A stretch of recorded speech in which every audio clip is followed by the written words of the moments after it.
નમસ્કાર મિત્રો, સ્વાગત છે તમારું આપણી આ યુટ્યુબ ચેનલમાં જેનું નામ છે ગુજરાતી જીકેની જમાવટ. તો કેન્દ્ર સરકારની મહત્વપૂર્ણ યોજના મિડ ડે મિલ એટલે કે પીએમ પોષણ શક્તિ નિર્માણ યોજના અને ગુજરાત સરકારની મુખ્યમંત્રી અલ્પાહાર યોજનાના જે માનદ વેતન મેળવતા જે માનદ વેતન સેવકો છે તેમના વિવિધ પ્રશ્નોને લઈ અને મિત્રો ગત રોજ આ જિલ્લાઓમાં ભારતીય મજદૂર સંઘ દ્વારા જે છે તે મિત્રો આવેદનપત્રો આપવામાં આવ્યા હતા. આપ સૌને જણાવી દઈએ કે ઘણા લાંબા સમયથી આ મિડ ડે મિલ્ક વર્કર્સ એટલે કે જે કેન્દ્ર સરકારની પીએમ પોષણ શક્તિ નિર્માણ યોજના અને ગુજરાત સરકારની મુખ્યમંત્રી અલ્પાહાર યોજના આ બંને યોજનાના વાહકો છે. આ બંને યોજનાને ચલાવનારા જે છે તે મિત્રો આ સંચાલકો છે તેમના વિવિધ પ્રશ્નોને લઈ અને તેઓ ઘણા લાંબા સમયથી સરકાર સામે ઝઝૂમી રહ્યા છે, પરંતુ સરકાર તેમના પ્રશ્નોને અવગણી રહી છે. તો ઘણા લાંબા સમયથી કયા પ્રશ્નોને લઈ અને આ કર્મચારીઓ મિત્રો યાતનાઓ ભોગવી રહ્યા છે અને કઈ બાબતોને લઈ અને માનદ સેવકો દ્વારા આવેદનો આપવામાં આવે છે તેને લઈ અને આજના વિડીયોમાં વિગતવાર ચર્ચા કરીએ. તો વિડીયોના અંત સુધી આપ બન્યા રહો. જો ચેનલમાં પહેલીવાર વિડીયો જોતા હોય તો ચેનલને લાઇક, શેર અને સબસ્ક્રાઇબ કરી બાજુમાં રહેલું બેલ આઇકોન દબાવી ઓલ નોટિફિકેશન ઓન કરી લો, જેથી કરીને ચેનલ પર મૂકવામાં આવતા આવા મિડ ડે મિલ વર્કર્સ, આંગણવાડી કર્મચારી, પેન્શન વગેરે વગેરેના સમાચારો તમને અમારા ચેનલના માધ્યમથી સરળતાથી ઉપલબ્ધ થઈ જાય. તો કેન્દ્ર સરકારની પીએમ પોષણ શક્તિ નિર્માણ યોજના એટલે કે મધ્યાહન ભોજન યોજના અને ગુજરાત સરકારની મુખ્યમંત્રી અલ્પાહાર યોજનાના માનદ સેવકોના વિવિધ પ્રશ્ને આવેદનો આપવામાં આવ્યા છે. ભારતીય મજદૂર સંઘ ગુજરાત પ્રદેશ સંલગ્ન અમો પીએમ પોષણ યોજના શક્તિ યોજના કર્મચારી સંઘ તરીકે રાષ્ટ્ર સેવામાં રાજ્ય સરકારના નિયુક્ત માનદ સેવકો તરીકે રાજ્યની લગભગ 32,000 પ્રાથમિક શાળાઓમાં આવેલા રાજ્ય સરકાર દ્વારા બનાવવામાં આવેલા કિચન કમ શેડ કિચન ગાર્ડનમાં માનદ વેતનથી સેવાઓ આપતા સૌથી વેતનની દ્રષ્ટિએ સૌથી નાના કર્મીઓ છીએ. ત્યારે યોજનાના અમલીકરણમાં આવતી મુશ્કેલીઓ અને અમારા કર્મીઓના પ્રશ્નો આપ સમક્ષ આવેદનપત્રમાં અમારી મુખ્ય માંગણીઓ મારફતે રજૂ કરવામાં આવી રહી છે. મુખ્ય માંગણીઓની વાત કરીએ તો પહેલું છે યોજનાનું ખાનગીકરણ તાકીદે રોકવા બાબત. તો ગુજરાત રાજ્યમાં આ યોજના 1984થી ચાલુ છે. ત્યારે બધી શાળાઓમાં કિચન ગેસ જરૂરી સ્ટાફ ઉપલબ્ધ છે. તેના માધ્યમથી દેશની ઉત્તમ અમલવારીમાં ગુજરાત રાજ્ય પ્રથમ ક્રમે છે અને ભારત સરકારની પણ ગાઈડલાઇન છે કે પ્રત્યેક શાળામાં જ ભોજન તાજું બનાવવાની સુવિધા હોવી જોઈએ.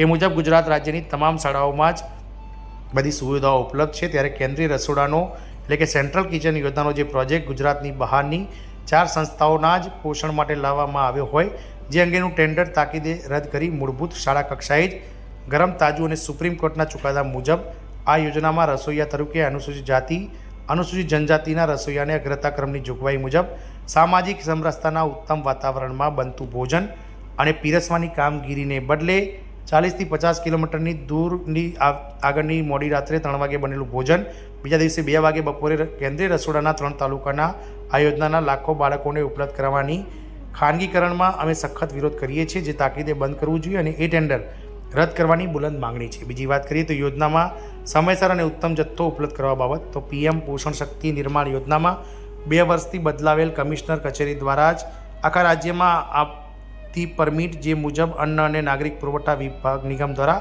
ખાસ કરીને સમય મર્યાદામાં તેલ, દાળ સહિતનો જથ્થો ઉપલબ્ધ કરાવવાનો હોય છે, પરંતુ આ જથ્થો નિયમિત નથી, જેના કારણે આ મેનુ મુજબનું ભોજન નથી બની શકતું અને યોજનાના ભોજન અંગેના વ્યાપક પ્રશ્નો ઊભા થાય છે, જેને કારણે સ્થાનિક રસોડા દ્વારા તાજું અને ગરમ ભોજન શાળામાં જ બનાવવાની પદ્ધતિ બદનામ થાય છે અને ખાનગી સંસ્થાઓને પ્રોત્સાહન આપવાની નીતિને વ્યાપક રીતે પ્રબળ બનાવવાનું માધ્યમ બને છે. ત્યારે જેમ મુખ્યમંત્રી અલ્પાહાર યોજનામાં તેલ સહિતની કાચી સામગ્રી મેળવવાની જોગવાઈ કરવામાં આવેલી છે, તેમ અન્ય રાજ્ય માફક તેલ અને કઠોળ દાળની પણ કરવામાં આવે અને આવી યોજનામાં હિતની અમે મુખ્ય માંગણી કરી રહ્યા છીએ. ત્રીજું છે મિત્રો યોજનાના શાળા કક્ષાએ કામ કરતા સંચાલક અને શાળા સંચાલકનો દરજ્જો. તો આ યોજનામાં મુખ્ય બે પ્રકારનું મહેકમ છે, જેમાં કેન્દ્ર કક્ષાએ મેનેજરની ભૂમિકામાં સંચાલકની નિમણૂક છે, જે રાજ્ય સરકારનું મહેકમ છે, જ્યાં રસોઈયા અને મદદનીશ એ ભારત સરકારનું મહેકમ છે. ત્યારે ગુજરાત સરકાર આવા સંચાલકો અને શાળા સહાયકની જગ્યા ઊભી કરીને સમાવવામાં આવે તેવી માંગણી કરી છે. માનદ વેતન ચૂકવણીની વ્યાપક સમાનતા ચૂકવણી છે. આ યોજનામાં શહેરી વિસ્તારમાં ખાનગી સંસ્થાઓ અને ગ્રામ્ય વિસ્તારમાં શાળા કક્ષાએ રસોઈયા કામ કરે છે. શહેરી વિસ્તારમાં ખાનગી સંસ્થાઓ દ્વારા ભોજન તૈયાર કરવામાં આવે છે અને એ શાળામાં કામ કરતા રસોઈયાને 350 રૂપિયા વેતન મળે છે. એમને કોઈપણ પ્રકારનું ભોજન હોતું નથી, માત્ર સંસ્થામાંથી આવેલું ભોજન કે જે બુફે દ્વારા પદ્ધતિ દ્વારા પીરસાતું હોય છે એટલા સમય સુધી એટલે કે 30 મિનિટ સુધી તેમને કામ કરવાનું હોય છે. જ્યારે શાળા કક્ષાએ આવેલ કિચનમાં કામ કરતા રસોઈયાને શાળા ખોલવાના 2 કલાક પહેલાં એટલે કે 9 વાગે શાળામાં આવીને મુખ્યમંત્રી અલ્પાહાર યોજનાનો નાસ્તો બનાવવાનું કામ કે જે 11 વાગે પ્રાર્થના બાદ તુરંત જ મેનુ મુજબ નાસ્તો પીરસવાનું કામ કરવાનું હોય છે.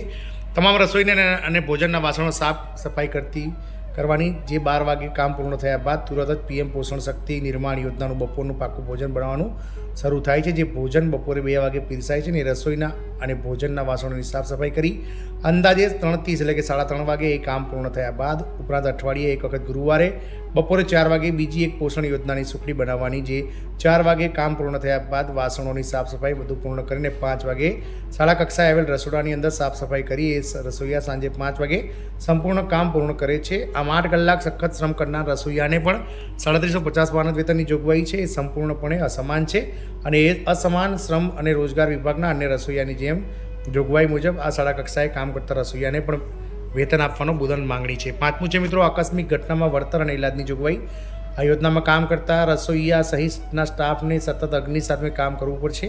આ કામ દરમિયાન કોઈ અઘટિત ઘટના બને તો રાજ્ય સરકારની જોગવાઈ મુજબ 4 લાખનું વળતર મુખ્યમંત્રીના રાહત કોષમાંથી મળે અને રસોઈ દરમિયાન દાઝી ગયેલ અથવા તો દાઝી ગયા સંપૂર્ણ જે ઇલાજ છે જે મિત્રો બાજી ગયા બાદનો તે સરકારી ખર્ચે થાય તેવી જોગવાઈ કરવાની બુલંદ માંગણી છે. 6ઠું છે શ્રમ અને રોજગાર વિભાગના તમામ લાભો.